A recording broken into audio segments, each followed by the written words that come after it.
Sorry sir, রেওয়া মিল করার জন্য আমাদের কিছু স্টেপ জানতে হবে। স্টেপগুলো কি? রেওয়া মিলের কিন্তু কিছু নাই, তেমন কিছু নাই। জাস্ট আমরা ডেবিট আর ক্রেডিট নির্ণয় করতে পারলেই হয়েছে। কোনগুলো ডেবিট সাইডে বসবে এবং কোনগুলো ক্রেডিট সাইডে বসবে। আমি দেখাই তোমাদের আগে একটু প্রশ্নগুলো কিভাবে আসবে, সবাই একটু দেখাও। ধরেন এইভাবে আমাদের একটা প্রশ্ন দিবে, কই কত অধ্যায়, 1 মিনিট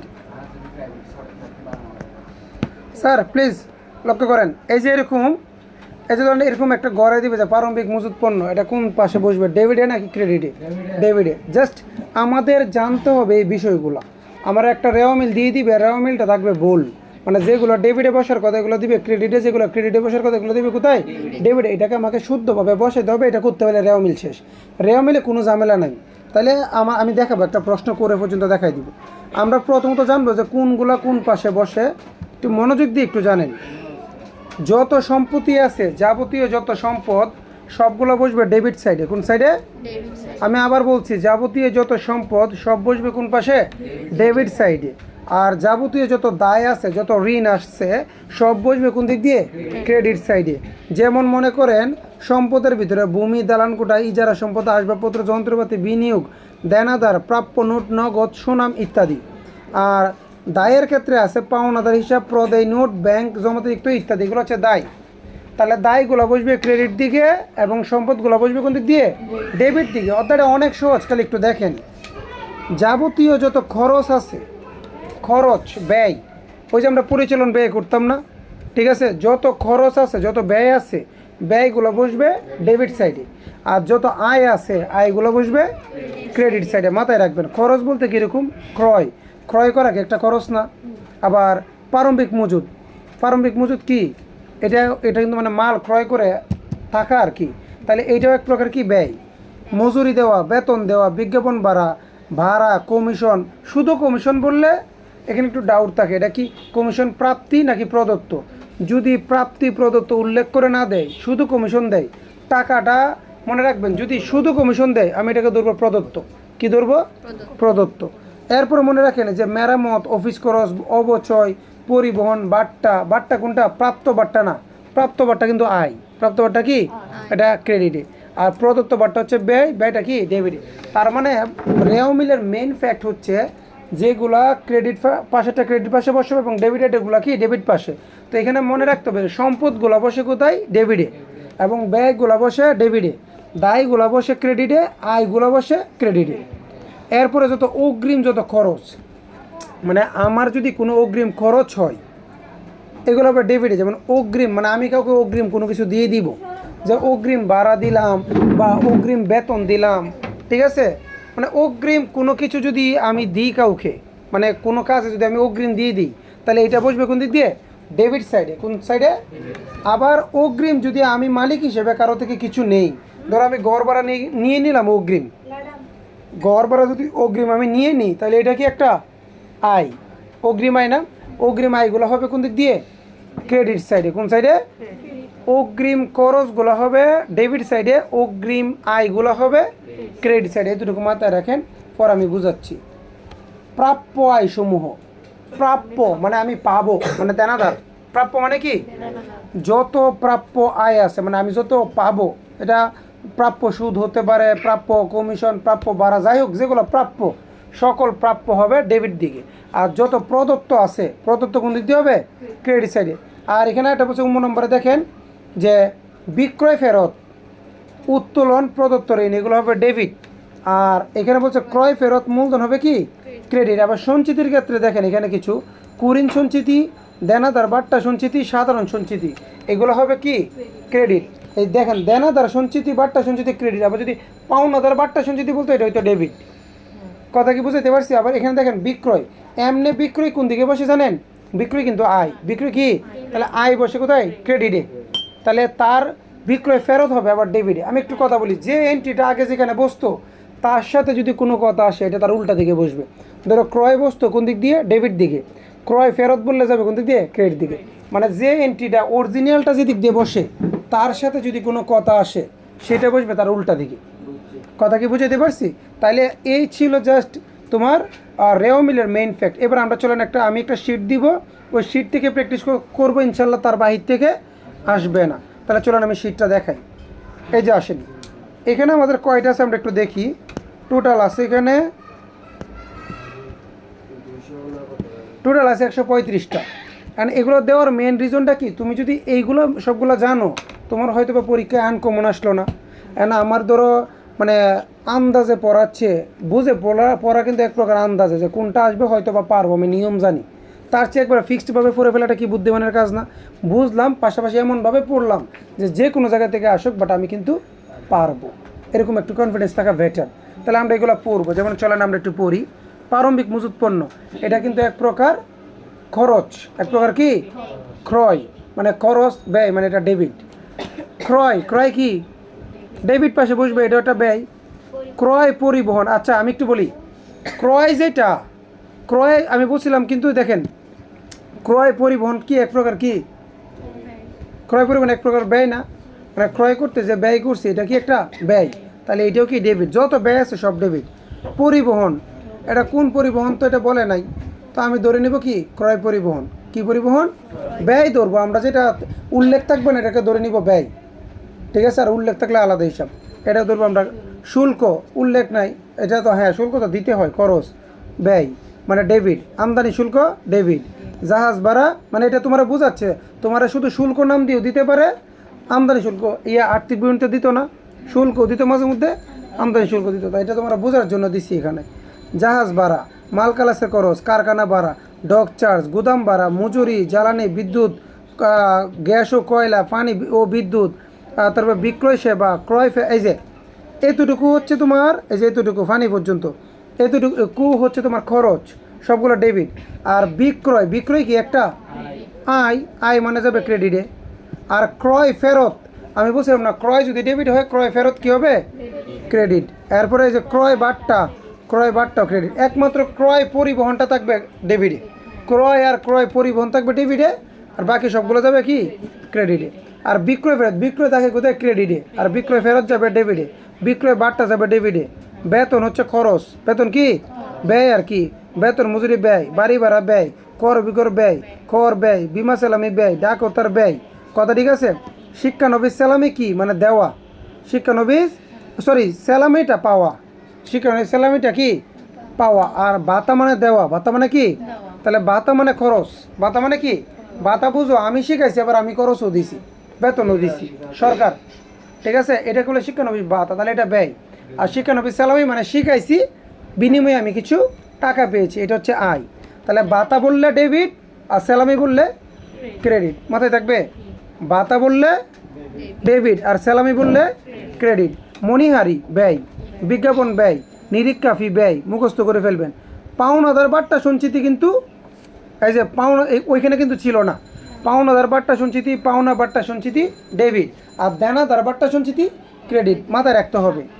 আমি বলছি না সব কিন্তু বইয়ে নাই, সব বইয়ে নাই। তো দেখেন এরপরে বিদ্যুৎ খরচ, এটা খরচ, খরচ, বেতন কমিশন খরচ, বেতন খরচ, ম্যানেজারের কমিশন খরচ, আইন খরচ, আপ্যায়ন খরচ, রপ্তানি শুল্ক, বিক্রয় পরিবহন, অনাদায় কুরিন, কুরিন কিন্তু অবশ্যই কি হয়? কুরিন কি হয়? ডেবিট হয়, ঠিক আছে? মানে যত কুরিন আছে, কিন্তু কুরিন সঞ্চিতিটা কি হয়? ক্রেডিট। কুরিন ডেবিট, কুরিন সঞ্চিতি ক্রেডিট। প্রদত্ত বাট্টা, যত বাট্টা প্রদত্ত করলে এটা কি ডেবিট। কমিশনটা যদি প্রদত্ত করে এটা কি ডেবিট। এরপরে প্রদত্ত সুদ ডেবিট, ভাড়া প্রদত্ত ডেবিট, ঋণের সুদ প্রদত্ত যদি দেই ডেবিট, তারপরে মূলধনের সুদ যদি দেই এটা কি ডেবিট। মেরামত এটা কি ডেবিট। অবশ্যই debit. Bank charge, bank charge করছে, চার্জ টাকা কেটে নিছে, ডেবিট। এটা খরচ না। ব্যাংকের জমাতিরিক্ত সুদ, এটা কি আমাকে দিছে নাকি আমার দিতে হবে?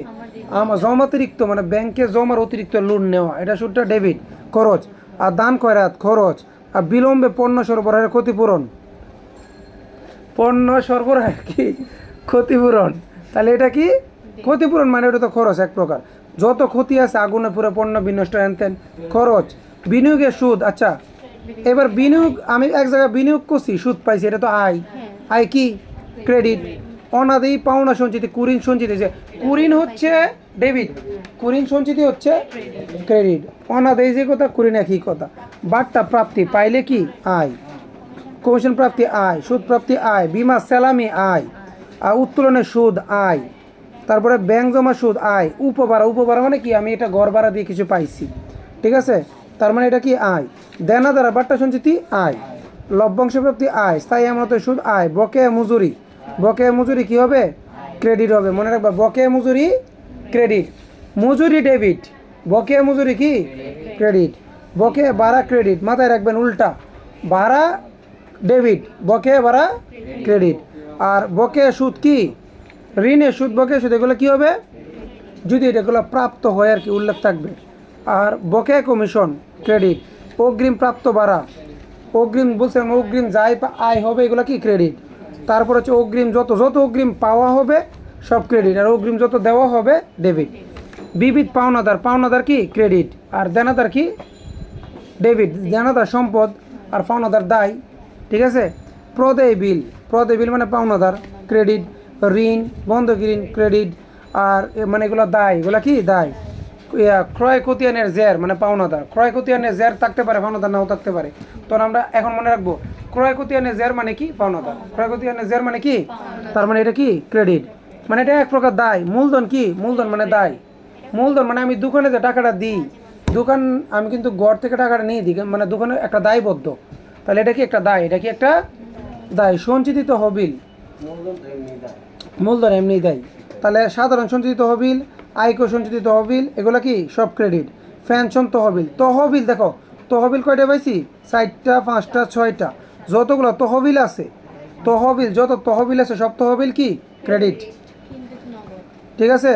আর শুধু নগদ তহবিল হবে কি ডেবিট, আর যত তহবিল আছে সব কি হবে ক্রেডিট, শুধু নগদ তহবিল ক্রেডিট। ব্যাংক জমা, কারণ এগুলো সম্পদ, নগদ তহবিল মানে কি সম্পদ, ব্যাংক জমা সম্পদ। প্রাপ্য বিল, প্রাপ্য যত প্রাপ্য আছে সব ডেবিট, যত প্রাপ্য আছে সব কি দেনাদার আছে যত, এগুলো তো সম্পদ, তাহলে এগুলো কী হবে ডেবিট। দেনাদার, প্রাপ্য হিসাব, পাওনা, পুস্তক, এগুলো কী হবে ডেবিট, এগুলো হচ্ছে সম্পদ। এরপর হচ্ছে স্থায়ী সম্পত্তি সমূহ ডেবিট। আচ্ছা আমরা এই সবগুলো একটু পড়ে নিব, এই সবগুলো একটু আমরা পড়ে নিব, কোনগুলো ডেবিট দিকে কোনগুলো কি ক্রেডিট দিকে। সবগুলো যদি তুমি একবার মুখস্থ করতে পারো, তুমি যেরকম মাথায় রাখো, তোমার এখানে 10-এ 10 পাবা। এখন তুমি বুঝো, তুমি বলবো যে আমি কোনো মতো মুখস্থ করবো, একটা এন্ট্রি যদি এদিকে শিখতে পারো পুরো অঙ্ক শেষ কথা, ঠিক আছে। এটা তো অ্যাকাউন্টিংয়ের হিসাব, কি অ্যাকাউন্টিংয়ের হিসাব হচ্ছে এইটাই, এন্ট্রি একটা দিক শিখতে গেলে পুরো অঙ্ক, পুরো 3টাই শেষ কথা, কি ঠিক আছে। এখন আমি তোমাদের ডাইরেক্ট সৃজনশীল দেখাই, আসেন। এক্সকিউজ মি স্যার, চলেন আমরা বইয়ের উদাহরণ 2টা আমরা একটু করে দেখি, ওকে। উদাহরণ 2টা আমরা করে দেখবো যে কোনটা কোন দিক দিয়ে বসে, আসেন। স্যার উদাহরণ 2টার দিকে যদি আমরা তাকাই, সবাই একটু লক্ষ্য করেন। এখানে দেখো তোমার পরীক্ষার প্রশ্নটা হবে এরকম, পরীক্ষার প্রশ্নটা হবে এমন দিয়ে তোমার খ নাম্বারে বা গ নাম্বারে, ওকে, খ বা গতে, ভাইয়া তাকাও, তাহলে হচ্ছে তোমার এইভাবে পরীক্ষার প্রশ্নটা দিবে, একটা কি রেওয়ামিল দিয়ে দিবে, এই রেওয়ামিলটা হচ্ছে ভুল, রেওয়ামিলটা কি, এটাকে আমাকে বলবে যে উদ্দীপকের রেওয়ামিলটাকে শুদ্ধ করো। এখন দেখো কেন বলছি, এই অধ্যায়টা অনেক সহজ, জাস্ট তুমি কি করবা, এটা নিলাম তো, নেওয়ার পরে মূলধন, তুমি রেওয়ামিলটা যেভাবে সেইভাবে আঁকবা, কী কী গড় দিবা, ক্রমিক নং মানে তারিখ, বিবরণ, খতিয়ান পৃষ্ঠা, ডেবিট টাকা ক্রেডিট টাকা, কয়টা গড় করবা 5টা, এই যে গড়টা এইভাবে করবার, কি এই যে গড়টা, এই যে কথা, ঠিক আছে। ক্রমিক নং বা তারিখ দিবা, এখানে বিবরণ, খতিয়ান পৃষ্ঠা, ডেবিট টাকা, খালি কোনটা ডেবিট দিকে কোনটা ক্রেডিট দিকে জাস্ট এটা দিবা। এখন চলো এটা যদি আমরা করি, তোমার কাজ হচ্ছে কি জানো, এগুলো নিয়ে খালি বসানো, আর কোনো কাজ না। এটা এই কারণে বলি এই অধ্যায়টা একবারে সহজ, এটা এখন বসে এখনই শেষ, তুমি বাসায় 10-20 মিনিট পড়বা, অধ্যায় শেষ। তাকান, তাহলে কেন 10টা মার্ক তুমি হাতছাড়া করবা, তাকাও। মূলধন দায়, কোন পাশে যাবা ক্রেডিট, কথাটা বুঝিও কিন্তু তোমরা।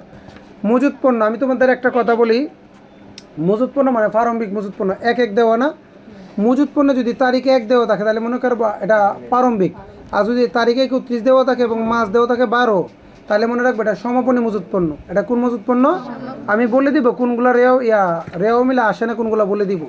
তাকান, মজুত পণ্য এটা হচ্ছে প্রারম্ভিক, প্রারম্ভিক মজুত পণ্য কি আসবে কোন দিকে যাবে, ডেবিট দিকে। কোন দিক দিয়ে, কারণ এটা একটা খরচ।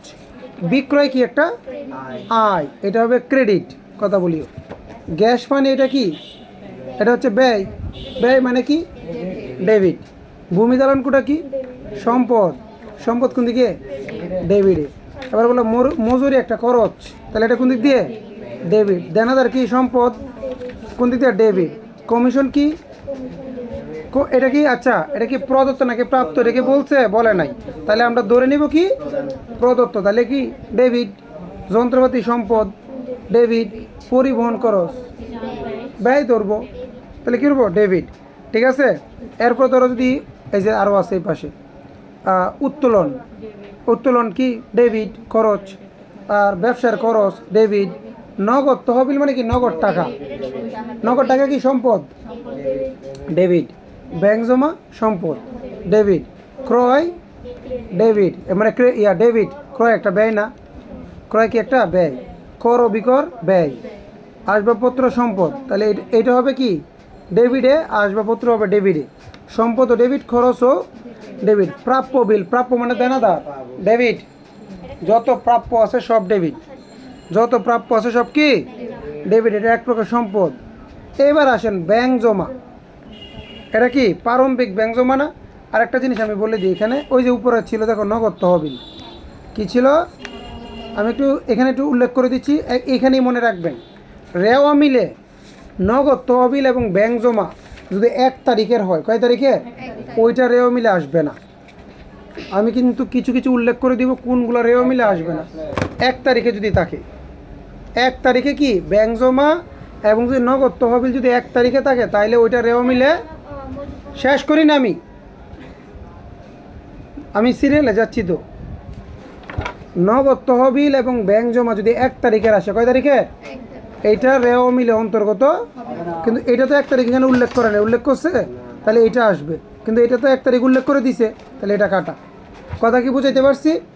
আসেন, তাহলে এই ব্যাংক জমাটা কাটা, এটা নিব না। এবার আসেন মজুত পণ্য, মজুত পণ্য এটা 31/12 না? তার মানে এটা হচ্ছে সমাপনী। এটা কি? সমাপনী। মনে রাখবেন রেওয়া মিলে সমাপনী মজুত পণ্যও আসে না। তাহলে কোন 3টা জিনিস আসে না? 1 নম্বর হচ্ছে নগদ, হাতে নগদ, হাতে নগদ 1 তারিখেরটা, ব্যাংক জমা 1 তারিখেরটা, আর সমাপনী 31 তারিখেরটা। এই 3টা জিনিস রেওয়া মিলে অন্তর্গত হবে না। মাথায় থাকবে, দ্যাটস ইট। এই 3টা মনে রাখবেন। এরপরে যদি যাই আমরা অবচয়, অবচয় কি? খরচ, ডেবিট। ভাড়া প্রাপ্তি, পাইছি, ক্রেডিট। কি? আয় কি? ক্রেডিট। বেতন খরচ, বেতন খরচ কি? ডেবিট খরচ। বিমা স্যালামি খরচ, ডেবিট।